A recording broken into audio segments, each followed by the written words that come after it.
الحمدللہ وکفا وسلام علی عبادہ الذین اصطفیٰ اما بعد اعوذ باللہ من الشیطان الرجیم بسم اللہ الرحمن الرحیم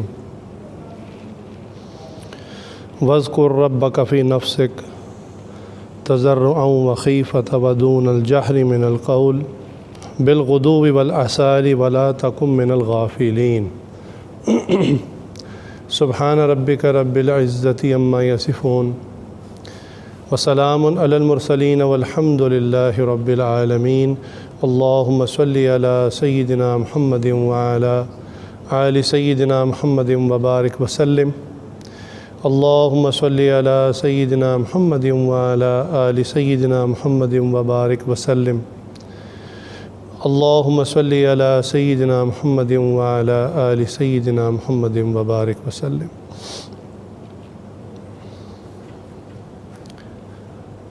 اللہ کے ذکر سے متعلق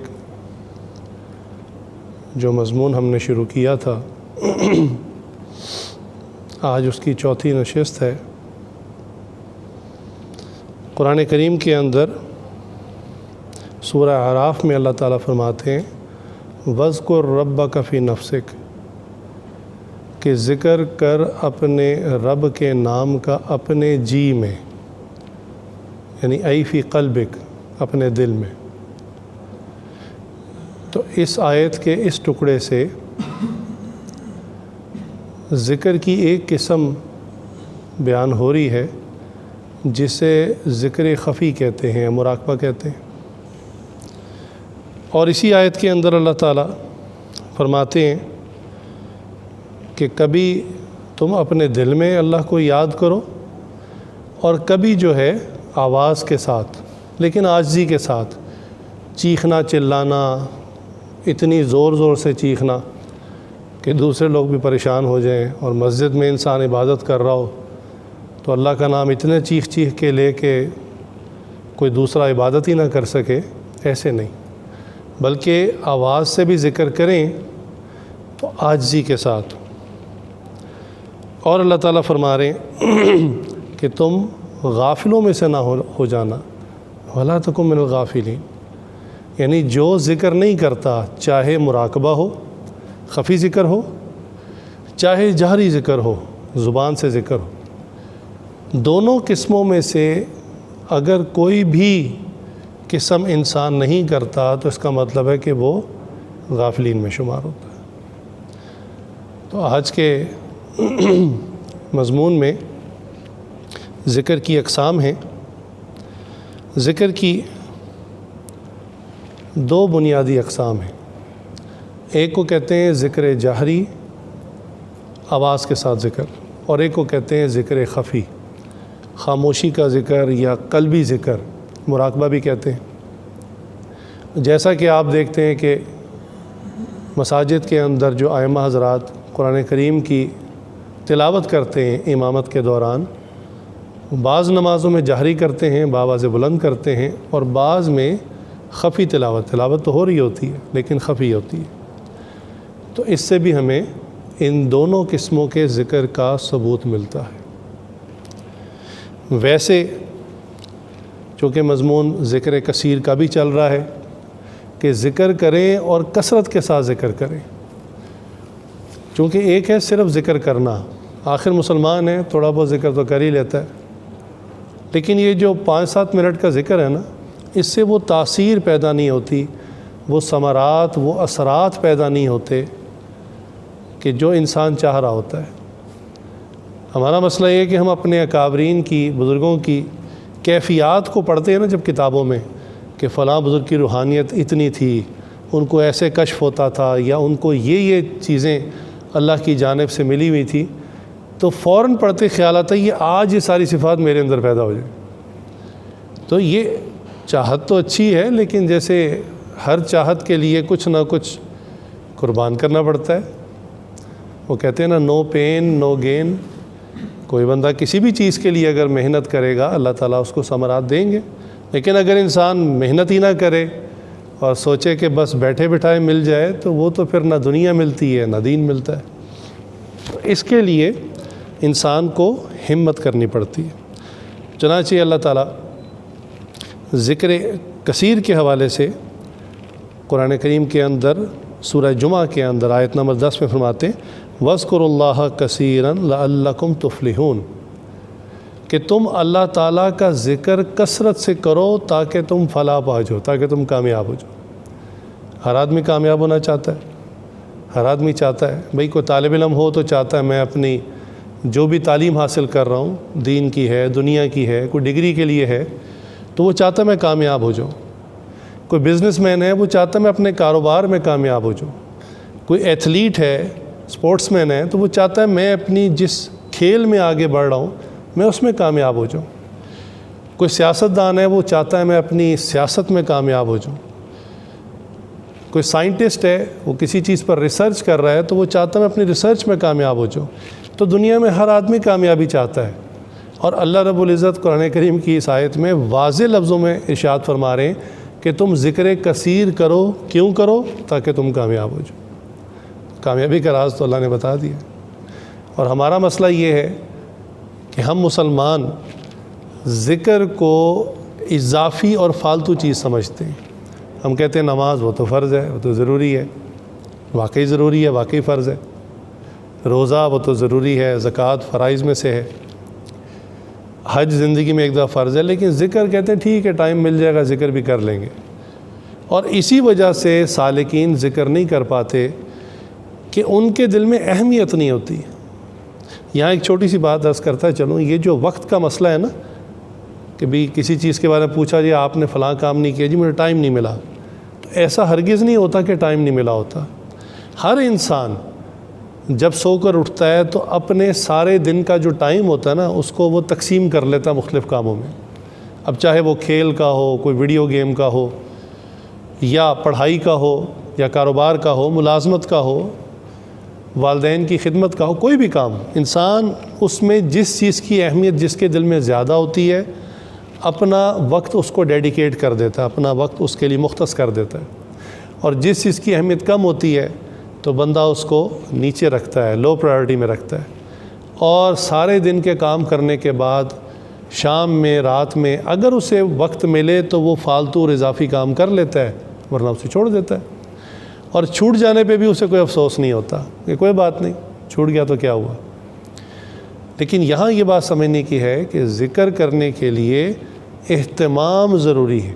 جیسے نماز کا ایک وقت متعین ہے، گو ذکر کا کوئی وقت متعین نہیں، لیکن ہمارے جو ہے وہ اسلاف نے، مشائخ نے فرمایا کہ ذکر کی اہمیت کی وجہ سے آپ خود اپنے اوپر ذکر کا کوئی وقت لازم کر لیں، تاکہ جب وہ وقت آ جائے، بھئی اس سے پہلے بھی اپنے کام کرتے رہیں، اس کے بعد بھی اپنے کام کرتے رہیں، لیکن جب وہ وقت آ جائے تو آپ پھر اپنے آپ کو سمجھائیں کہ بھئی یہ میرے ذکر کا وقت ہے، میں نے خود سوچ سمجھ کر اس کو ڈیسائیڈ کیا، طے کیا ہے، اب میں نے اور کوئی کام نہیں کرنا، اب میں نے سارے کام چھوڑ کر ذکر کرنا ہے۔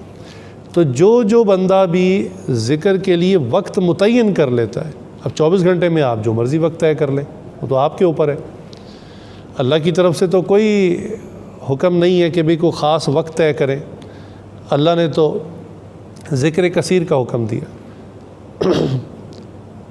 یا ایھا الذین آمنوا اذکروا اللہ ذکرا کثیرا، کہ اے ایمان والو تم کثرت سے اللہ کا ذکر کرو۔ تو اللہ نے تو یہ فرما دیا، ہم نے خود اس کے اہتمام کی وجہ سے کوئی وقت طے کرنا ہے۔ جیسے زندگی میں جتنے بھی اہم کام ہوتے ہیں اس کا وقت طے کرتے ہیں، بھئی مدرسے کی تعلیم کا ایک وقت ہوتا ہے، کالج یونیورسٹی کا ایک وقت ہوتا ہے، دفاتر کا، بینکوں کا، گورنمنٹ کے جتنے آفیسز ہیں ان کا ایک وقت ہوتا ہے، گھر میں خواتین کھانا بناتی ہیں اس کا ایک ٹائم ہوتا ہے، ان کو پتہ ہے بھئی یہ ناشتہ بنانا ہے، یہ دوپہر کا کھانا ہے، یہ رات کا کھانا ہے، صفائی کا ایک وقت متعین۔ ہر چھوٹے بڑے کام کا ہم کوئی نہ کوئی وقت طے کرتے ہیں، اگر نہیں کرتے تو ذکر کا وقت طے نہیں کرتے، اس کو لاسٹ پرائیورٹی میں ڈالا ہوتا ہے کہ ہاں وقت ملے گا تو اس کو بھی دیکھ لیں گے، اس کو بھی کر لیں گے۔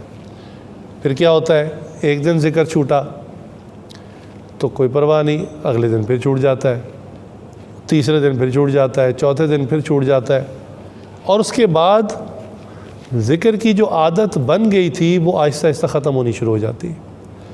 اور پھر کیا ہوتا ہے کہ جی پوچھو ذکر کیا، جی بس 6 مہینے ہو گئے ذکر نہیں، پہلے میری روٹین بہت اچھی تھی، 6 مہینے سے ذکر نہیں کیا، سال گزر گیا ذکر نہیں کیا، جی 3 سال سے ذکر نہیں کر پا رہا، ذکر ہو نہیں رہا مجھ سے، اس قسم کے اکثر رپلائز آتے ہیں، جواب آتے ہیں۔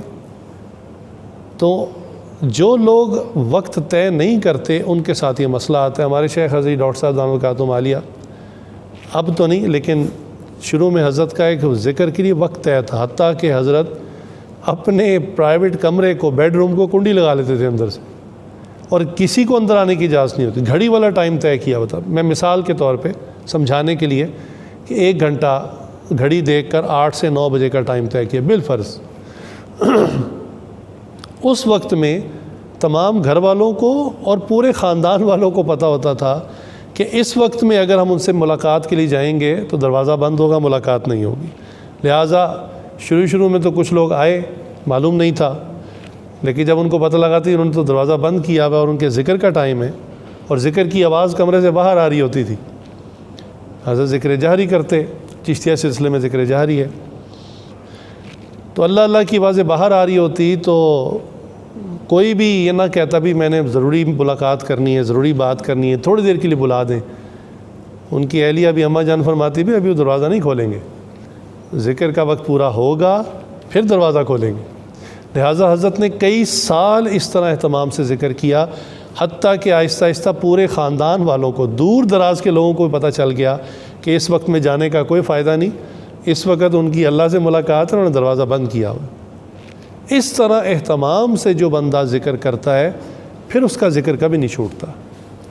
ذکر چھوٹتا ہی تب ہے جب ہم کہتے ہیں اچھا فجر کے وقت کر لیں گے، فجر کے بعد اٹھے، باقی کام کر لیے، سوچا نیند بہت آ رہی ہے، چلو ظہر کے بعد کر لیں گے، ظہر کے بعد سوچا کہ اور بڑے اہم کام ہیں، ابھی تو دن کا وقت چڑھا ہے، کوئی مسئلہ نہیں، عصر میں کر لیں گے، عصر سے مغرب میں کر لیں گے، مغرب سے عشاء میں کر لیں گے، عشاء کے بعد تھکاوٹ اور نیند ہے، چلو کل کر لیں گے۔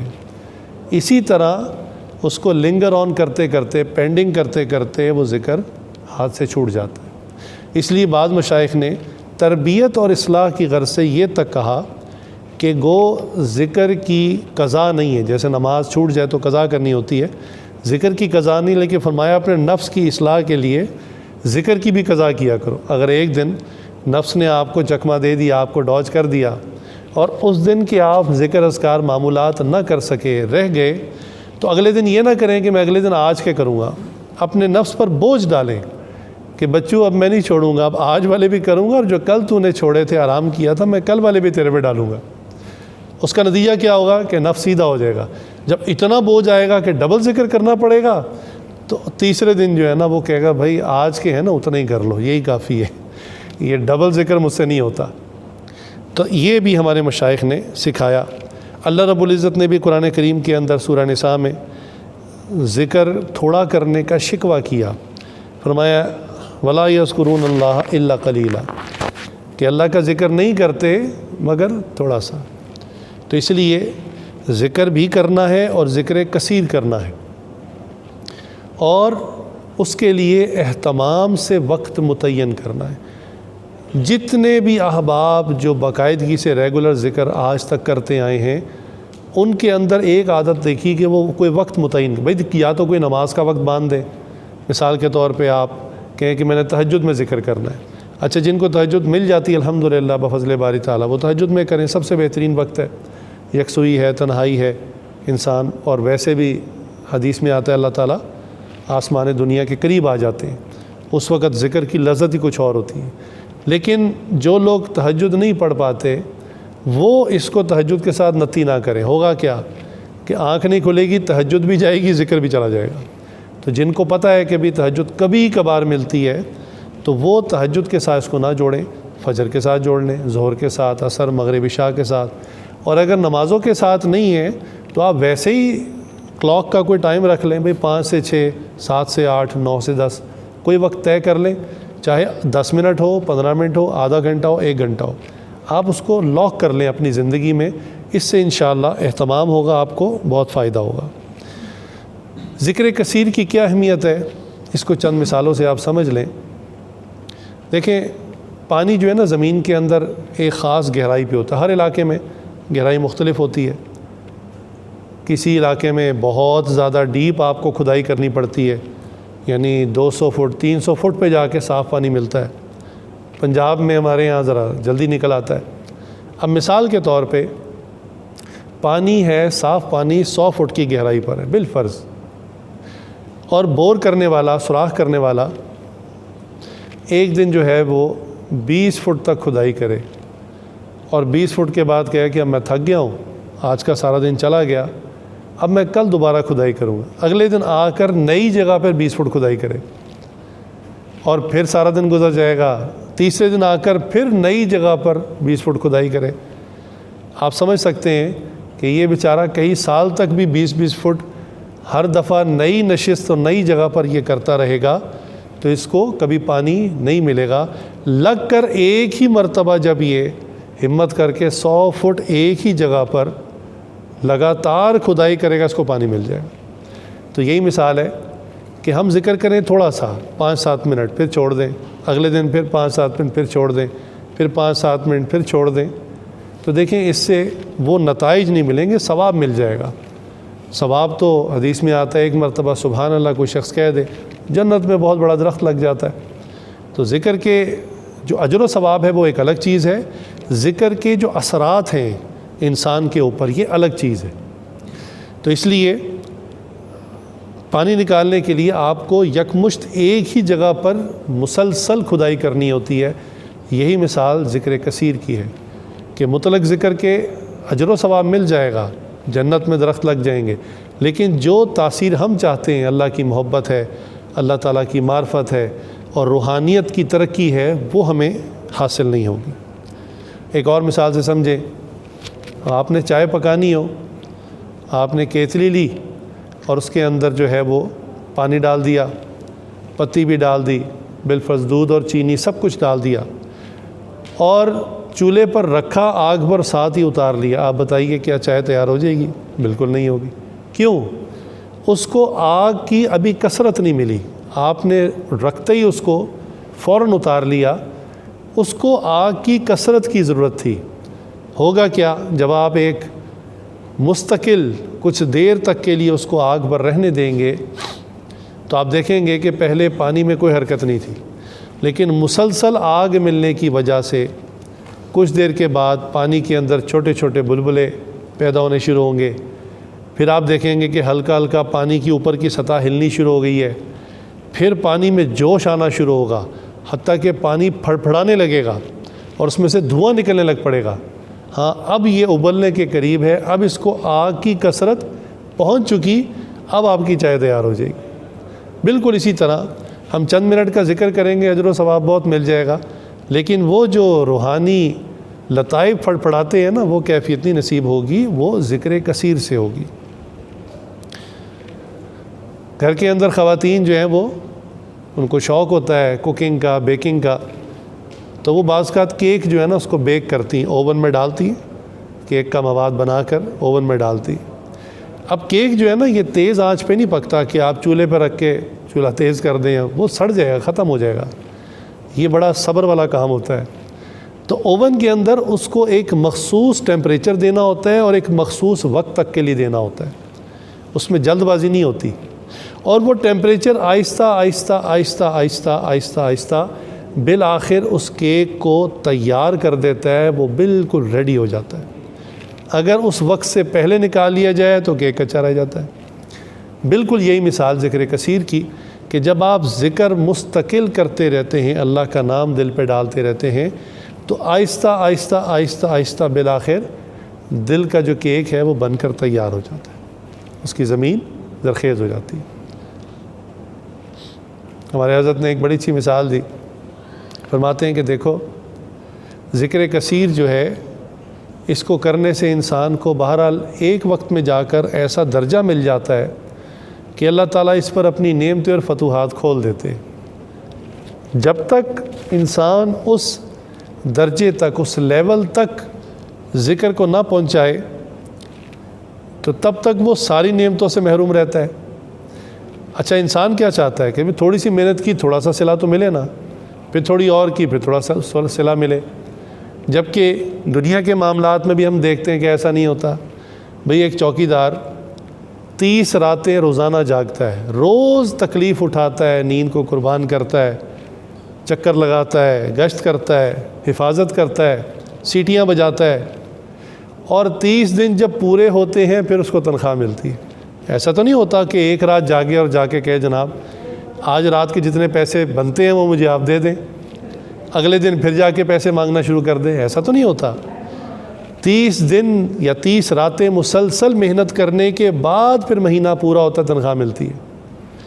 اسی طرح ذکر کے اندر بھی ہے۔ تو حضرت نے مثال یہ دی کہ دیکھو 2 دوست تھے، ایک دوست جو ہے وہ اوپر کی منزل میں رہتا تھا، اس نے اپنے دوسرے دوست کو کہا کہ بھئی کبھی میرے گھر آؤ۔ اس کا دوست کو ملنے کے لیے آیا، یہ اس کے استقبال کے لیے نیچے سڑک پہ پہنچا۔ اس نے کہا تمہارا گھر کہاں ہے؟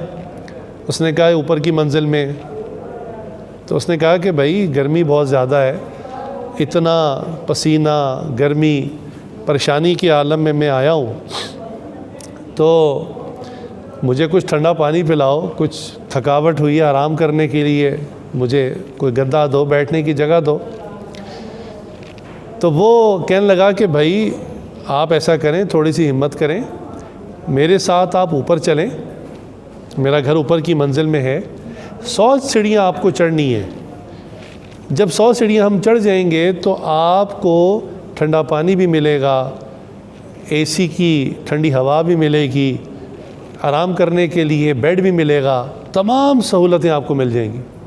لیکن اس کا دوست اگر 10 سیڑھیاں چڑھنے کے بعد کہے کہ بھئی میں 10 سیڑھیاں چڑھایا ہوں، نہ مجھے پانی ملا، نہ ٹھنڈی ہوا ملی، نہ لیٹنے کے لیے بستر ملا، تو وہ کیا کہے گا کہ نہیں بھائی 10 سیڑھیوں پہ کچھ نہیں ملتا، ہمت کرو اور اوپر چڑھو۔ 50 سیڑھیاں چڑھ جائے اور 50 سیڑھیاں چڑھنے کے بعد یہ کہے کہ میں 50 سیڑھیاں اوپر چڑھ کر آ گیا ہوں، اب تو مجھے کوئی ٹھنڈا پانی، کوئی ٹھنڈی ہوا مل جانی چاہیے، وہ کہے گا نہیں۔ حتیٰ کہ 99 سیڑھیاں بھی وہ چڑھ جائے، صرف 1 سیڑھی باقی ہو، تب بھی اسے کوئی فیسلٹی، کوئی سہولت نہیں ملے گی۔ ہاں جب 100 سیڑھی مکمل چڑھ جائے گا، دروازہ کھلے گا اور اندر وہ تمام نعمتیں موجود ہوں گی جس کا وہ طالب ہے۔ بالکل ہمارے شیخ نے فرمایا کہ ذکر کی مثال بھی ایسے ہی کہ جب انسان ذکر کرتا ہے روزانہ باقاعدگی سے اور ذکر کثیر کرتا رہتا ہے تو بظاہر اس کو لگتا ہے کہ میری محنت تو ضائع جا رہی ہے، میں ذکر بھی کر رہا ہوں اور اثرات اور ثمرات بھی نہیں ہو رہے، لیکن اثرات ہو رہے ہوتے ہیں، وہ روحانیت کی سیڑھیاں چڑھ رہا ہوتا ہے، اور بالآخر جب وہ 100 درجات اس کے مکمل ہو جاتے ہیں، ایک خاص درجہ اسے ملتا ہے، تو اللہ تعالیٰ اس کو وہ تمام باطنی روحانی نعمتیں الحمدللہ عطا فرما دیتے ہیں۔ اسی طرح دیکھیے ہم سب کے پاس اب آج کل سیل فون ہوتا ہے، ہر بندہ استعمال کرتا ہے۔ موبائل استعمال کرنے کی وجہ سے اس کی بیٹری ڈاؤن ہو جاتی ہے، اور اگر کوئی بندہ بے احتیاطی کرے، اپنی بیٹری کو چارج نہ کرے، تو بعض اوقات وہ بات کر رہا ہوتا ہے اور اس دوران اس کا سگنل ڈراپ ہو جاتا ہے، کال کٹ جاتی ہے۔ کوئی پوچھے نہ پوچھے کہ بھئی آپ کی بات کیوں بند ہو گئی اچانک، وہ کہتا ہے جی وہ میں نے رات بیٹری چارج نہیں کی۔ تو غلطی کس کی ہوئی؟ اپنی ہوئی۔ اسی طرح ہم ذکر کثیر نہیں کرتے، اپنی روحانی بیٹری کو چارج نہیں کرتے، جس کی وجہ سے پھر دین کے معاملات میں بھی ہماری کال کٹ جاتی ہے، ہمارا اللہ سے وہ تعلق نہیں جڑتا جو ہونا چاہیے۔ اچھا اب سیل فون کی بات آئی تو ذکر کثیر کی ایک اور مثال بھی سمجھ لیں۔ دیکھیں کثیر کا لفظ کس پہ آتا ہے؟ ایک ہوتا ہے قلیل، یعنی 50% سے کم، کوئی چیز 100% ہو تو 50 سے کم ہو وہ قلیل میں آتا ہے، 50% مکمل ہو جائے تو کہتے ہیں برابر سرابر ہو گیا، بیلنس ہو گیا معاملہ۔ اور کثیر کس کو کہتے ہیں؟ وہ 50% سے کچھ اوپر نکل جائے، چاہے 51% ہو، 52% ہو، تو اب یہ کہتے ہیں کہ بھی یہ ہاف وے اوپر چلا گیا، آدھا رستے سے آگے چلا گیا ہے، تو زیادہ اس نے پار کر لیا ہے۔ اس بات کو اگر ذہن میں رکھیں تو اصول یہ بنتا ہے کہ دن کے 24 گھنٹے ہیں تو 12 گھنٹے سے کچھ زیادہ ہمیں ذکر کرنا چاہیے، اور 12 گھنٹے سے کچھ کم ہمیں اپنے ذاتی کام، نیند، کھانا پینا، تعلیم اور دوسری چیزیں کرنی چاہیے۔ اور آج کل کے نوجوانوں کا حال یہ ہے کہ ماشاءاللہ نیند کا پہلا جھٹکا ہی 12 گھنٹے کا ہوتا ہے، 8-10 گھنٹے تو روٹین ہے، اور جو زیادہ سونے والے ہیں وہ تو 14 گھنٹے 15 گھنٹے ماشاءاللہ۔ تو دیکھیے اگر کثیر کو اس طرح سمجھا جائے تو ہمیں کتنا زیادہ ذکر کرنا چاہیے، لیکن اللہ کا احسان ہے، اللہ کا شکر ہے کہ اب ہم 1-2 گھنٹے بھی ذکر کر لیتے ہیں تو الحمدللہ اللہ تعالیٰ وہ کیفیات عطا فرما دیتے ہیں۔ ذکر کے دوران جو چیلنجز آتے ہیں، جو رکاوٹیں آتی ہیں، اس میں ایک رکاوٹ ہے، اس کیفیت کو سمجھ لیں، اس کو کہتے ہیں قبض کی کیفیت۔ قبض جیسے اپنے لفظ سے ہی ظاہر ہے کہ ہر چیز کا کیفیات کا بند ہو جانا۔ اس کے برخلاف اس کے اپوزٹ ایک لفظ استعمال ہوتا ہے بسط کی کیفیت۔ بسط یا بسیط کہتے ہیں کھلی جگہ کو، جیسے کہ کھلا میدان ہو۔ یہ کیا کیفیات ہیں؟ ہوتا یہ ہے کہ جب بھی کوئی سالک بیت ہوتا ہے، نیا ذکر کرنا شروع ہوتا ہے، تو اس کی کیفیت بسط کی کیفیت ہوتی ہے۔ بہت اس کو مزہ آتا ہے ذکر میں، بڑی لذت آتی ہے، اور اس کا دل کرتا ہے میں تسبیحات پہ تسبیحات کرتا چلا جاؤں۔ نفل پڑھنا شروع ہوتا ہے تو دل کرتا ہے سجدے سے سر نہ اٹھاؤں۔ مراقبہ شروع کرتا ہے تو دل کرتا ہے گھنٹوں مراقبہ کرتا رہوں۔ تو اس کو بسط کی کیفیت کہتے ہیں، طبیعت کھل جاتی ہے۔ اور کچھ عرصے بعد اس کی ایسی کیفیت ہوتی ہے کہ ذکر تو درکنار، اس کا فرض نماز پڑھنے کو جی نہیں جاتا۔ وہ کہتا ہے میرا تو دل بجھ گیا ہے، اندر سے میں ختم ہو گیا ہوں، مجھے لگتا ہے کہ سب کچھ بند ہو گیا ہے اور کسی بھی چیز میں کوئی مزہ نہیں آ رہا۔ اس کو قبض کی کیفیت کہتے ہیں۔ اچھا یہ ہوتی کیوں ہے؟ اس کو سمجھیں۔ یہ دنیا کا بھی سادہ سا اصول ہے۔ کوئی بھی بندہ کسی نئی جگہ ملازمت کرنے کے لیے جائے تو شروع میں ادارے والے اس کو سپورٹ کرتے ہیں، اس کو ٹریننگ دیتے ہیں، اس کو سکھاتے ہیں، سمجھاتے ہیں، اس کو ٹائم دیتے ہیں، اور اس کو لگتا ہے کہ بھئی میں تو بڑے مزے میں ہوں، ہر بندہ میرا کام کر رہا ہے، مجھے کام سکھا رہا ہے، مسئلہ ہی کوئی نہیں۔ لیکن یہ ساری زندگی تو نہیں ہوتا نا۔ کچھ عرصہ اس کی اورینٹیشن ہوتی ہے، اورینٹیشن جب ختم ہوتی ہے وہ کہتے ہیں جناب اب جو سکھایا اب کام دو۔ اب جب اس پہ بوجھ پڑتا ہے، کام کا لوڈ پڑتا ہے، تو اس کی چیخیں نکلتی ہیں، اچھا یہ سارا کام میں نے اکیلے نہیں کرنا تھا۔ تو اس وقت اس کو لگتا ہے کہ میں تو پھنس گیا ہوں بہت برا، اور مجھ سے تو کام نہیں ہو رہے۔ بالکل اسی طرح اللہ تعالیٰ بھی مبتدی کو تھوڑا سا فلیور دیتے ہیں، تھوڑا سا ٹیسٹ دیتے ہیں ذکر میں، تاکہ یہ بڑھے، آگے ہمت کرے، ابھی دل برداشتہ ہو کہ ذکر چھوڑ نہ دے۔ تو اللہ تعالیٰ ذکر میں لذت عطا فرما دیتے ہیں۔ لیکن اگر ساری زندگی لذت کے ساتھ ہی ذکر کرتے رہیں تو پھر وہ ذکر اللہ کے لیے نہیں ہوگا، وہ لذت کے لیے ہوگا۔ ٹھیک ہے نا؟ جیسے بعض لوگوں کو کھانے کی مختلف چیزوں کی لذت آتی ہے، بعض لوگوں کو مختلف آوازیں سننے کی لذت آتی ہے، بعض لوگوں کو مختلف مناظر دیکھنے کی لذت آتی ہے، لذتیں ہوتی ہیں۔ تو ہو سکتا ہے اس کو بھی ذکر کی لذت کی وجہ سے ذکر کی عادت پڑی ہو، لیکن اللہ تعالیٰ تو ٹیسٹ لیتے ہیں، امتحان لیتے ہیں کہ لذت کے لیے ذکر کر رہا ہے یا خالص میرے لیے کر رہا ہے۔ تو اب اللہ تعالیٰ وہ مزے والی کیفیت کو مکمل ختم کر دیتے ہیں۔ اب اللہ تعالیٰ کہتے ہیں بھئی اب بغیر لذت کے اب آؤ، اگر واقعی میرے چاہنے والے ہو، میرے مخلص ہو، اب ذکر کرو، اور اب تمہیں کوئی لذت نہیں آئے گی، اور اس کے باوجود بھی تم استقامت کے ساتھ ذکر کرتے رہو، عبادت کرتے رہو۔ تمام مشائخ نے اپنی کتابوں میں لکھا ہے کہ سالک کی ترقی جتنی قبض کی کیفیت میں ہوتی ہے اتنی بسط کی کیفیت میں نہیں ہوتی، کیونکہ اب دل نہیں چاہ رہا، مزہ نہیں آ رہا، نفس کی مخالفت ہے، دل کر رہا ہے چھوڑ دوں، اور اس وقت جب وہ ہمت کرتا ہے اس کو بہت فائدہ ہوتا ہے۔ جیسے قرآن کریم کے بارے میں اما عائشہ صدیقہ رضی اللہ تعالیٰ عنہ کی روایت ہے، انہوں نے حضور سے پوچھا تو آپ نے فرمایا کہ بھئی کہ جو بندہ قرآن کو اٹک اٹک کے پڑھتا ہے اس کے لیے دوہرا اجر ہے۔ ایک تو قرآن پڑھنے کا اجر ہے، دوسرا وہ اٹکن جو اس کو آ رہی ہے، اس سے جو اس کو مزاحمت ہو رہی ہے، تکلیف ہو رہی ہے، اس تکلیف کا اس کو الگ سے اجر مل رہا ہے۔ تو اب جو قبض کی کیفیت میں ذکر اذکار معمولات کر رہا ہے، تو ایک تو ذکر کرنے کا ثواب، اور یہ جو تکلیف اٹھا رہا ہے کہ کوئی مزہ نہیں آ رہا ہے، کوئی لذت نہیں آ رہی، پھر بھی لگا ہوا ہے، تو اس کا الگ اس کو اجر ملے گا۔ جیسا کہ عرض کیا کہ ذکر کی 2 اقسام ہیں، جہری اور خفی۔ جہری ذکر کے اندر جو فائدے ہیں وہ یہ کہ جب انسان جہری ذکر کرتا ہے تو چونکہ ہاتھ میں تسبیح لے کر کاؤنٹر لے کے اس نے اپنی مقدار کو پورا کرنا ہے، تو لا الہ الا اللہ، لا الہ الا اللہ، لا الہ الا اللہ وہ ذکر کر رہا ہے، اللہ اللہ اللہ دانہ گرا رہا ہے، ذکر کر رہا ہے۔ تو یہ ذکر پریکٹیکلی کرنا آسان ہے، کیونکہ اس میں انسان کی نفس سے اتنی لڑائی نہیں ہوتی، وساوس اتنے زیادہ نہیں آتے، اور انسان ذرا لائٹ موڈ میں بیٹھ کے ذکر پورا کر لیتا ہے۔ اس کا اجر ہے، اس میں کوئی شک شبہ نہیں، اس سے اس کی اہمیت میں کمی نہیں آتی، لیکن ذکر سے جو انسان کے اندر ایک تغیر پیدا ہوتا ہے اور رجوع اللہ اور اللہ کی طرف توجہ خاص جو بنتی ہے وہ ذکر خفی سے بنتی ہے۔ اچھا، اسی لیے ذکر خفی کرنا بھی مشکل ہے، یہ بھی مشائخ نے کتابوں میں لکھا ہے تصوف کی کہ ذکر خفی افضل ہے ذکر جہری سے، لیکن طبیعتیں ہوتی ہیں، بعض طبیعتیں ذکر خفی کر ہی نہیں سکتی، مراقبہ ان کے لیے بڑا مشکل ہوتا ہے، وہ چند منٹ بھی بیٹھتے ہیں تو کہتے ہیں حضرت ہمیں تو لگتا ہے یہ 5-7 منٹ بھی ضائع کیے، کچھ بھی سمجھ نہیں آئی، تو ان کو پھر اکثر مشائخ جو ہیں وہ ذکر جہری تلقین کر دیتے ہیں۔ لیکن یہ یاد رکھیں کہ ذکر خفی جو ہے اس کی بہت اہمیت ہے۔ کتنی اہمیت ہے؟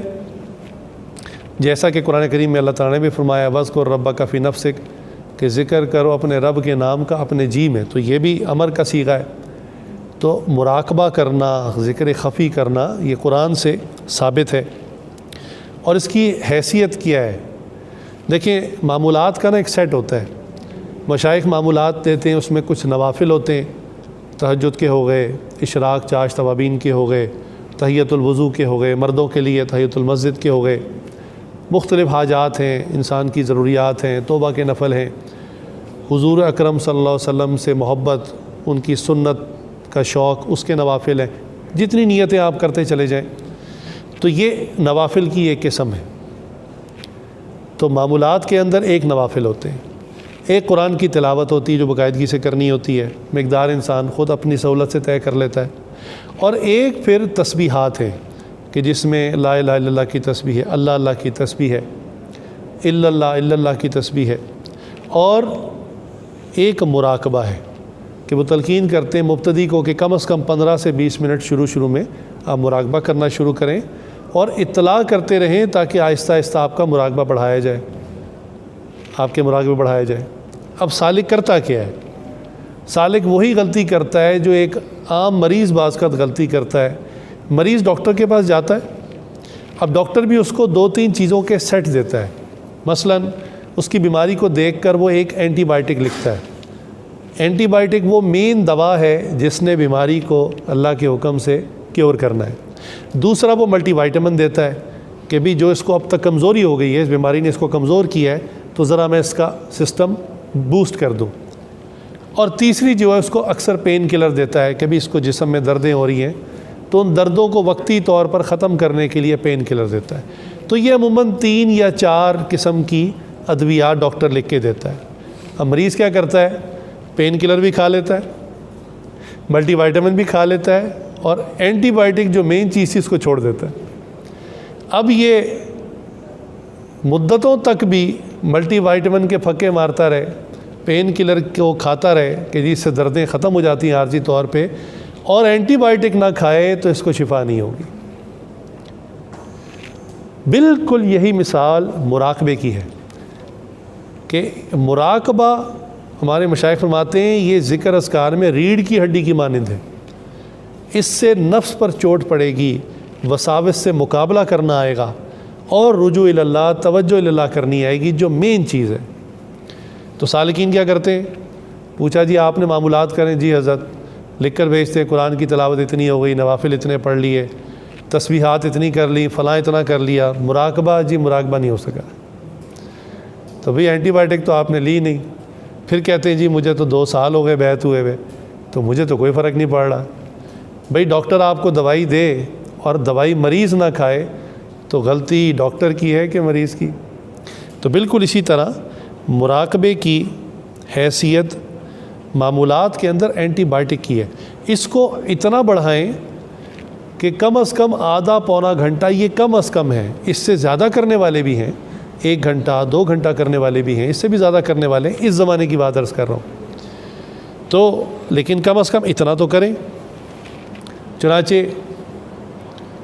حضرت غلام حبیب صاحب رحمۃ اللہ علیہ نے جن شیخ سے تربیت پائی، ان سے تربیت اصلاح کروائی، ان کا نام تھا حضرت حسین علی رحمۃ اللہ علیہ۔ یہ وہاں بچھرا والے ایک علاقہ ہے، وہاں کے شیخ گزرے۔ ان کا روزانہ کا معمول کیا تھا؟ حضرت عاشق قرآن تھے، بہت اچھی تلاوت بھی کرتے اور تلاوت سننے کا شوق بھی بہت تھا۔ حضرت عشاء کی نماز پڑھاتے اور پیچھے سالکین مریدین آ کے نماز پڑھتے، اور نماز پڑھنے کے بعد دعا نہیں ہوتی تھی، جیسے عموماً مجلس کے اختتام پر دعا ہو جاتی، سب اٹھ کے گھروں کو چلے جاتے ہیں۔ تو عشاء کی نماز پڑھنے کے بعد حضرت بھی مراقبے میں چلے جاتے اور تمام مریدین سالکین بھی مراقبے میں چلے جاتے۔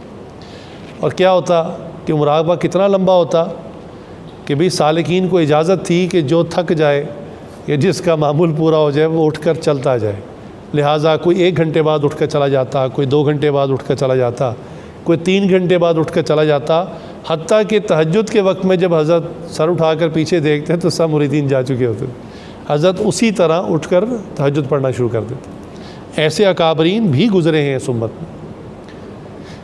میں نے ایک مرتبہ بلکہ کئی مرتبہ یہ بات بتائی، حضرت جی ڈاکٹر صاحب دانو کاتم عالیہ کے ایک مرید ہیں جو اس وقت جب حضرت نے مجھے بات بتائی تو وہ لاہور کی لمز یونیورسٹی میں پڑھ رہے تھے۔ اب آپ کو جن کو تعارف ہے لمز یونیورسٹی کی پڑھائی انتہائی مشکل ہے، اور جیسے جیسے جو بندہ یعنی جو اسٹوڈنٹ سمیسٹر میں ایک خاص حد تک نمبر نہ لے تو اس کے وہ معذرت کر دیتے، نکال دیتے، یعنی وہاں پڑھنا پڑتا ہے۔ پھر وہاں کا ماحول بھی بڑا عجیب ہے، لڑکے لڑکیاں بالکل آزاد ماحول کے اندر ہیں، تو یہ بھی ایک طلباء کے لیے یعنی چیلنج ہوتا ہے کہ ان سب چیزوں سے بچ کر اپنی پڑھائی میں فوکس کریں۔ تو حضرت جی ڈاکٹر صاحب نے اس عاجز کو خود بتایا کہ یہ جو فلاں لڑکا ہے نا یہ لمز میں پڑھتا ہے اور یہ روزانہ 4 گھنٹے مراقبہ کرتا ہے۔ اللہ اکبر، یہ اس زمانے کے نوجوان ہیں۔ میں بڑا حیران ہوا اور میں نے بہت ہی رشک کی کیفیت سے اس نوجوان کو دیکھا کہ اس زمانے میں اور اس ماحول کے اندر اور اتنی ٹف پڑھائی کے ساتھ وہ پتہ نہیں کیسے وقت نکالتا ہے، روزانہ 4 گھنٹے مراقبہ کرتا ہے۔ تو مراقبہ کرنے والے، ہمت کرنے والے ماشاءاللہ ایسے بھی ہیں۔ روحانی فیض کے حوالے سے ایک بات بتانا ضروری سمجھتا ہوں، کیونکہ روحانی فیض کو اگر نہ سمجھا جائے تو بعض لوگ اس مسئلے میں شرک کی طرف مبتلا ہو جاتے ہیں۔ مثلاً جو مرید یہ سمجھے کہ فیض مجھے شیخ کی طرف سے تو آ رہا ہے لیکن یہ شیخ کا فیض ذاتی ہے، تو یہ شرک ہو جائے گا۔ اس کے لیے مثال سمجھیں، دیکھیں بھئی گھروں کے اندر، مساجد کے اندر نلکا لگا ہوتا ہے، ٹیپ لگا ہوتا ہے، آپ کھولتے پانی آ جاتا ہے۔ آنکھ کیا دیکھتی ہے کہ پانی نلکے میں سے آ رہا ہے، حالانکہ یہ سب کو معلوم ہے کہ پانی نلکے میں سے نہیں آ رہا، نلکا اس کا ذریعہ ہے۔ نلکا پیچھے ایک پائپ لائن سے جڑا ہوا ہے اور پائپ لائن جو ہے وہ ٹینکی سے جڑی ہوئی ہے، اور ٹینکی ہے اصل سٹوریج، اور وہاں سے پانی آ رہا ہے اور ظاہر میں ہمیں نلکے سے نکلتا ہوا نظر آ رہا ہے۔ ایسا ہی ہے بالکل اسی طرح بھئی ہم بٹن دباتے ہیں، لائٹ آن ہو جاتی ہے، تو ہمیں لگتا ہے کہ شاید بٹن سے لائٹ کا کوئی ڈائریکٹ تعلق ہے، یعنی بٹن میں سے بجلی نکل رہی ہے اور لائٹ آن ہو رہی ہے۔ حالانکہ یہ بات تو آپ کو واضح معلوم ہے کہ بٹن پیچھے ایک تار سے کنیکٹڈ ہے، تار جو ہے وہ گھر کا جو الیکٹریکل سسٹم ہے اس سے کنیکٹڈ ہے، وہ جو باہر وابڈا سے مین وائر آ رہی ہے اس سے کنیکٹڈ ہے، وابڈا کی جو مین وائر ہے وہ ٹرانسفارمر سے کنیکٹڈ ہے، ٹرانسفارمر اپنے گرڈ سٹیشن سے کنیکٹڈ ہے، اور گرڈ سٹیشن جو ہے وہ ڈیم سے جہاں بجلی بن رہی ہے وہاں سے کنیکٹڈ ہے۔ تو یہ ایک پورا سلسلہ ہوتا ہے۔ بالکل اسی طرح جو شیخ کا فیض ہے، روحانی فیض ہے، شیخ اس کا ذریعہ ہوتے ہیں۔ جیسے میں نے مثال دی، نل کا ذریعہ ہوتا ہے، اس میں سے پانی آتا نظر آ رہا ہوتا ہے، تو اس کا ذریعہ ہوتے ہیں، لیکن پیچھے معاملہ وہی ہوتا ہے کہ فیض اللہ رب العزت کی جانب سے آ رہا ہوتا ہے اور شیخ اس کا ذریعہ بن جاتے ہیں۔ بہرحال مراقبہ کرنے سے، جب انسان مراقبہ کرتا ہے تو اکثر سالکین یہ سوچتے ہیں کہ ہم شیخ کی صحبت میں مراقبہ کریں گے تو ہی فائدہ ہوگا، تو ہی فیض ملے گا۔ ہم اپنے گھر میں کریں گے یا اپنی مسجد میں کریں گے، یا دوسرے شہروں میں رہنے والے یہ سوچتے ہیں کہ ہم شیخ سے بہت دور ہیں، ہم مراقبہ کریں گے ہمیں کوئی فائدہ نہیں ہوگا، جبکہ ایسی بات نہیں ہے۔ یہ اصول سمجھ لیں کہ روحانیت کے اندر ظاہری فاصلوں کی کوئی حیثیت نہیں ہے روحانیت کے اندر۔ اور بھئی یہ چیزیں تو اب سائنس نے ثابت کر دی ہیں۔ اب تو آپ دنیا کے کسی کونے پر بیٹھ کر دنیا کے دوسرے کونے سے آپ ویڈیو دیکھ سکتے ہیں، پکچر دیکھ سکتے ہیں۔ آپ یہاں سے بٹن دبائیں اور امریکہ کے اندر کوئی لائٹ آن کرنا چاہیں، فین آن کرنا چاہیں، کوئی مشین آن کرنا چاہیں آپ آرام سے کر سکتے ہیں. یہ تو چیزیں آج سائنس نے کر دی ہیں. تو روحانیت بھلا کیسے رک سکتی ہے کہ جو انوارات ہی اللہ رب العزت کی جانب سے رہیں. اس لیے یہ بات سالکین کو کبھی نہیں سوچنی چاہیے کہ میں جب تک شیخ کے پاس نہیں ہوں گا تب تک مجھے فائدہ نہیں ملے گا، اس لیے مجھے مراقبہ گھر میں کرنا ہی نہیں چاہیے. نہیں، یہ بات ضرور ہے کہ جب آپ آگ اگر جل رہی ہو تو آپ دور بیٹھے ہوں تو آپ کو گرمائش کم ملتی ہے، قریب آتے گرمائش زیادہ ہو جاتی ہے. تو جب آپ شیخ کی صحبت میں ہوں گے تو یقیناً وہ کیفیت اور اس کی انٹینسٹی، اس کی شدت بڑھ جائے گی، یہ بات درست ہے. لیکن دور ہونے پر آپ محروم نہیں ہوں گے. ورنہ سیدھی سی بات، بھئی شیخ جو ہیں وہ ایک وقت میں ایک ہی شہر میں ہو سکتے ہیں نا، ہر شہر میں تو نہیں ہو سکتے.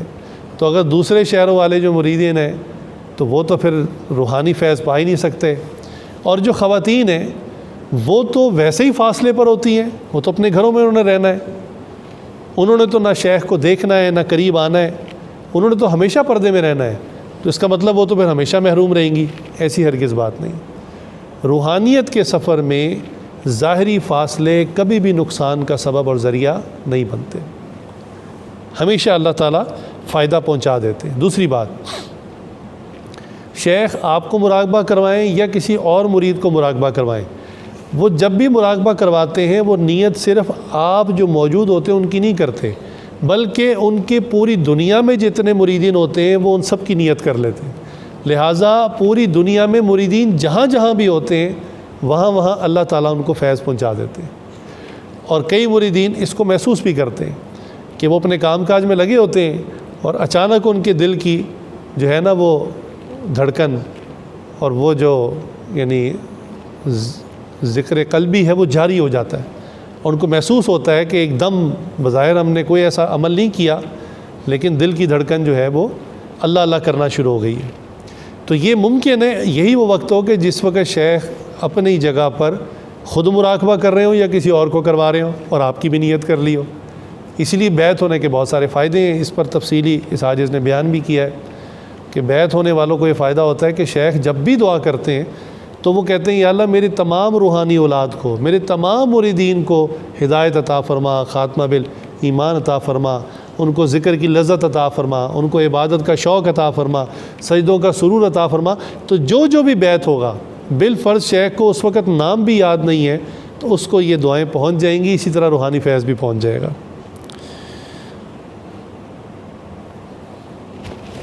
چنانچہ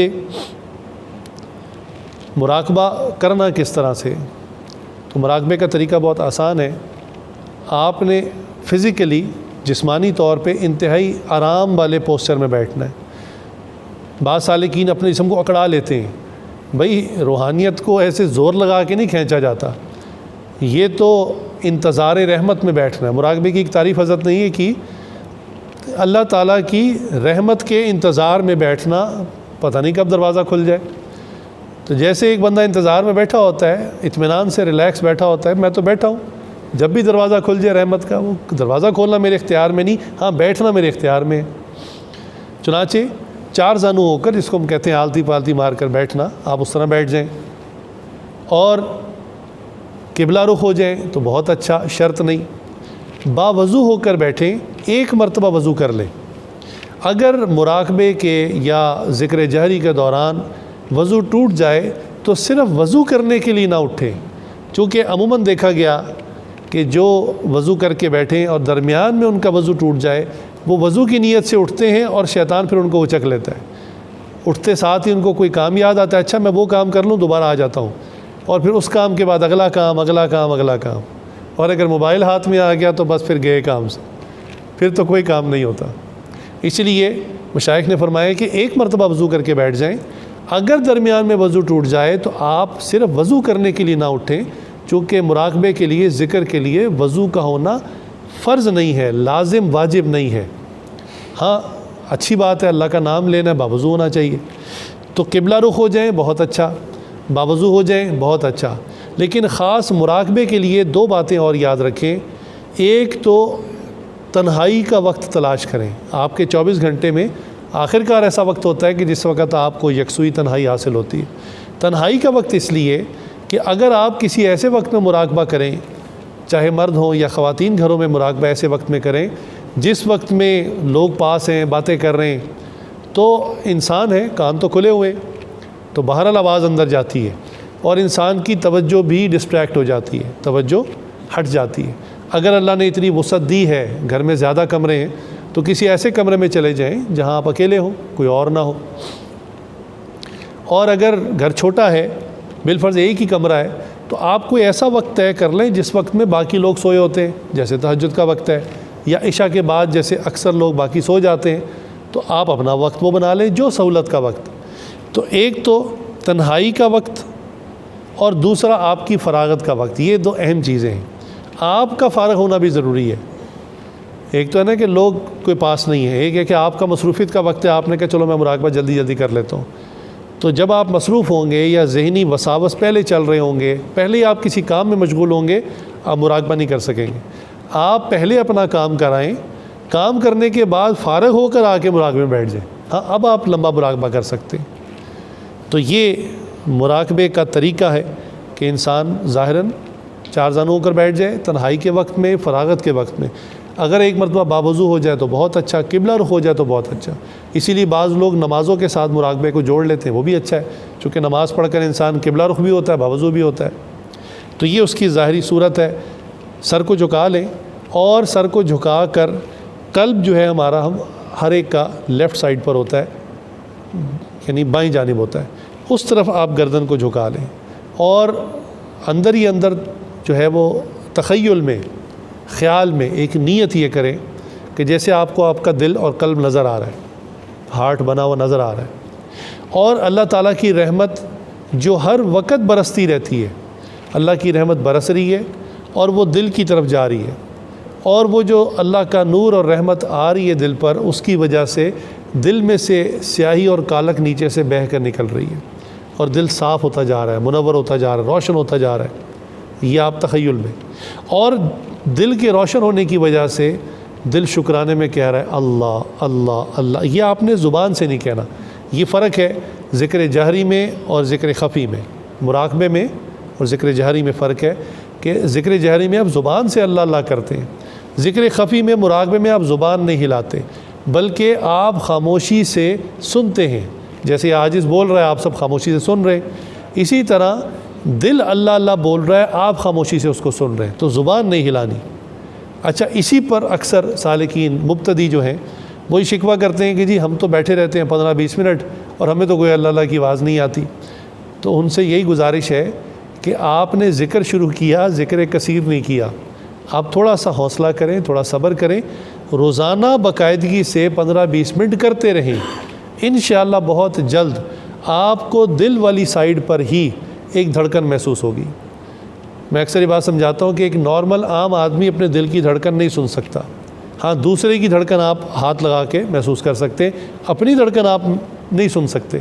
لیکن دل کا جاری ہونا، اس کی علامت بھی ہے کہ انسان کو دل والی جگہ پر ایک پیلپیٹیشن شروع ہو جاتی ہے، دھڑکن سی شروع، باقاعدہ دھڑکن ہوتی ہے، اور وہ دھڑکن جو ہوتی ہے وہی اللہ اللہ کی آواز ہوتی ہے، بالکل واضح ہوتی ہے، بالکل صاف ہوتی ہے۔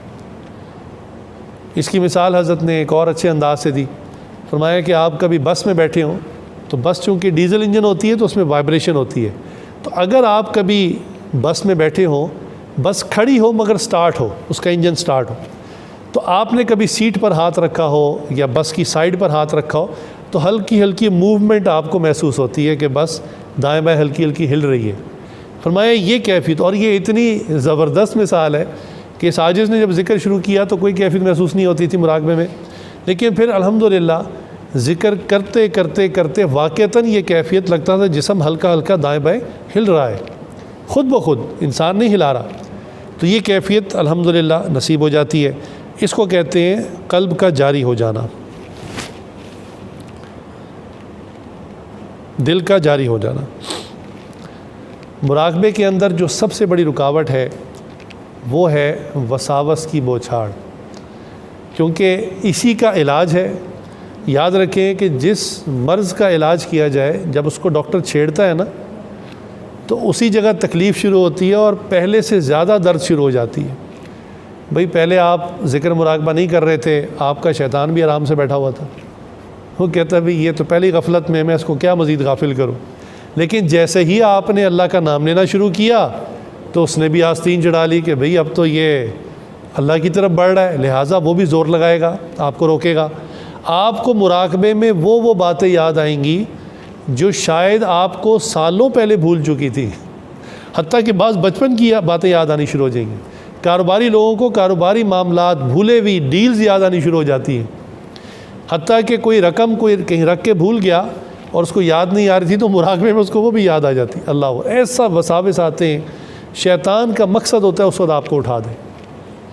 اسی طرح نوجوانوں کو شیطانی شہوانی گندے وساوس آتے ہیں اتنے زیادہ کہ وہ کہتے ہیں کہ بھئی ہم اللہ کا ذکر کر رہے تھے، جب ذکر نہیں کر رہے تھے ہماری حالت بہتر تھی، ذکر کرنے سے تو خیالات کی فلم چل پڑی ہے، اس کا مطلب ہے مراقبے کو چھوڑ دینا چاہیے، اور وہ مراقبہ چھوڑ دیتے ہیں. یہ اکثر وہ لوگ ہیں جو یا تو کسی شیخ سے بیعت نہیں ہوتے، یا بیعت ہوتے ہیں تو اپنے حالات ان کو نہیں سناتے. وہ سوچتے ہیں کہ شیخ کیا سوچیں گے، میرا ذہن اتنا گندا ہے، میں مراقبے میں اتنی گندی سوچتا ہوں. ہرگز ایسا نہیں سوچنا چاہیے. مریض اپنے مرض کو ضرور اپنے ڈاکٹر کو بیان کرتا ہے. بھئی کوئی ایسا مریض دیکھا ہے جو کہے جا کے ڈاکٹر کو دکھائے اور بعد میں گھر والوں کو آ کے کہے میں نے 4 جگہ درد تھی، 2 جگہ بتا دی، 2 جگہ چھپا لی، تو کہیں گے بے وقوف آدمی، تم نے 4 جگہ بتانی تھی، تبھی تو تمہیں کامل شفا ہونی تھی. تو شروع میں تو کیفیات ایسی ہی ہوتی ہیں، وساوس کے متعلق، خیالات کے متعلق شیطانی شہوانی بوچھاڑ شروع ہو جاتی ہے اتنی زیادہ کہ واقعتاً مراقبہ کرنا مشکل ہو جاتا ہے. یہ عاجز آپ کو صاف لفظوں میں بتا رہا ہے، واقعتاً مراقبہ کرنا مشکل ہو جاتا ہے. اور بندہ کہتا ہے کہ میں جب مراقبہ نہیں کر رہا تھا تو بہتر حالت میں تھا، میں مراقبہ چھوڑ دیتا، اور اکثر اس وقت دل برداشتہ ہو کے چھوڑ دیتے، حالانکہ اس وقت آپ نے چھوڑنا نہیں ہے. اس کی مثال حضرت نے بڑی اچھی دی. فرمایا کہ آپ اپنے دوست کو ملنے کے لیے گئے، اس کے گھر پہ گئے، اس نے کتا پالا ہوا تھا. اب کتا آپ کو بھونکتا ہوا ایک دم سے آگے آیا تو اب آپ کے پاس 3 صورتیں ہیں. ایک یہ کہ آپ کتے سے ڈر کر بھاگ جائیں تو ٹھیک ہے، آپ کی جان تو بچ جائے گی مگر دوست سے ملاقات نہیں ہوگی، محروم رہ جائیں گے. ایک یہ کہ آپ بھی بازو چڑھائیں کہ میں اس کتے سے مقابلہ کرتا ہوں، تو مقابلہ کیا کریں گے، وہ کتا آپ کو جگہ جگہ دانت مارے گا اور ٹیکے پیٹ میں الگ سے لگیں گے تو آپ زخمی ہوں گے، تو مقابلہ بھی نہیں ہو سکتا. تیسری سب سے آسان صورت یہ کہ آپ اپنے دوست کو آواز دیں کہ بھائی ذرا اس کو سمجھاؤ، تو جب وہ دوست جس کا وہ کتا پالتو ہے وہ اس کا نام لے کر اس کو آواز دے گا تو وہ کتا فوراً دم ہلاتا ہوا پیچھے ہٹ جائے گا. تو حضرت نے یہ مثال دی اور بڑی زبردست مثال ہے. فرمایا کہ جب وساوس کی بوچھاڑ شروع ہو جائے تو ایک طریقہ وہی ہے جو اکثر سالکین ڈر کے مارے کرتے ہیں کہ بھی مراقبہ کرتے ہی عجیب فلمیں چلنی شروع ہو جاتی ہیں، لہٰذا مراقبہ چھوڑ دو. تو فرماتے ہیں اگر آپ نے مراقبہ چھوڑ دیا تو اللہ جو ہمارے دوست ہیں، محبوب ہیں، جن تک ہم پہنچنا چاہتے تھے آپ نہیں پہنچ سکیں گے. دوسری صورت یہ کہ آپ کہیں اچھا میں اس کا مقابلہ کرتا ہوں، یعنی وساوس آئیں اور آپ ان وساوس کو سوچنا شروع کر دیں، ان کے اندر انوالو ہو جائیں، پھر تو جناب شیطان کا کام پکا ہو گیا. اب اس نے تو ایک چھوٹا سا وسوسہ ڈالا تھا، سوچ سوچ کر آدھے گھنٹے کی فلم آپ نے خود بنا لی. تو ایسا بالکل نہیں کرنا.